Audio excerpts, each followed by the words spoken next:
The Goodmark Cudas had a lot of very elective surgery. Rust and rot have gone under the blade and the torch. Now it's time to bring the inner body integrity back to life. When old-timers ever talked about tubbing, it usually involved a 40-gallon steel drum cut in half and welded into the trunk of a car. Today, there's a little more artistry to it. Are things measuring up all right? When Dan arrived at the shop, we were getting ready to start setting up to do the templating and the layout for the tubs. You gotta do a lot of meticulous measurements, don't you? If you want to get everything to fit symmetrically right, yes. I always found that spending a little more time measuring will pay big dividends on the other end.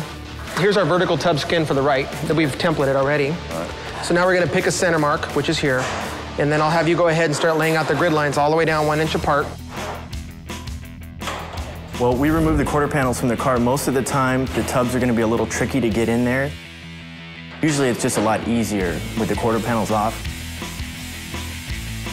You want to have the metal as close to fitting the gap as possible. We were able to go from the back edge of the wheel tub over to the quarter panel, so when you trim the metal, you actually have the smallest gap to fill in there.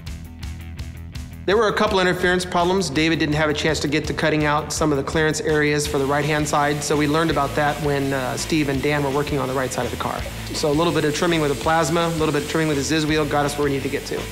Fine fitting does draw a crowd. We had to trim the leading edge of the trunk drop-off where it grafts onto the wheelhouse, and we had to trim off where the flange meets down to the original tub parting line. The radius changed. The tub's a bigger diameter, and it's also further up in the hole. The vertical side of the tub is marked with measurement references 1 inch apart. Those marks are critical to the shape of the cover. Put it up in here and push.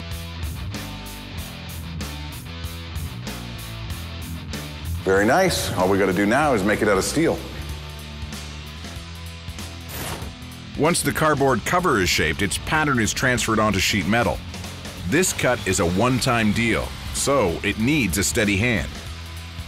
After we fabbed up all the pieces, cut them out, then we took them over to the bead roller, puts a nice step in the vertical panels. The hardest part when building tubs is bead rolling the different pieces and having them come out straight. Oh, well, to get the beads perfectly straight, not only do you need to run a straight line, but it takes practice. That machine isn't really, there's no guides, there's no fences, so the only thing holding it straight is your own hands. Slow and steady is the only way to roll a bead into tin. These dimples not only add a pattern and style to the tubs, they also increase the strength of the metal to make it firm. When you put the beads in them, they come out pretty deformed, and you need to take them over to the slip roll, and you need to roll it through that machine to get the overall radius that you need when you're putting the tubs together. Generally, when you do use a slip roll, you do over bend them, depending on the radius you're looking for, and you just go back and hand form them a little more to make them fit your angle strip. The metal is still very pliable at this stage, but mating it with other pieces will firm things up fast. When you're handling 3 loose pieces of metal, instead of fighting it, I like to use the TIG welder to put the tub parts together. The TIG welder allows me better control. The sheet metal is very thin. It's only about 40 thousandths of an inch, which is less than a 16th of an inch.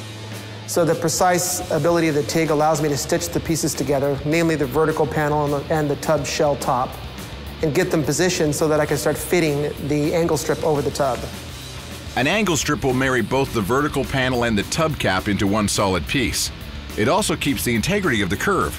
Individually, these pieces aren't very rigid, but fused together, they make one solid wheel well that can handle pretty much anything the tires want to kick up at it. You can get a lot of stuff out of the catalog, but there's some stuff you gotta go to a great builder to get.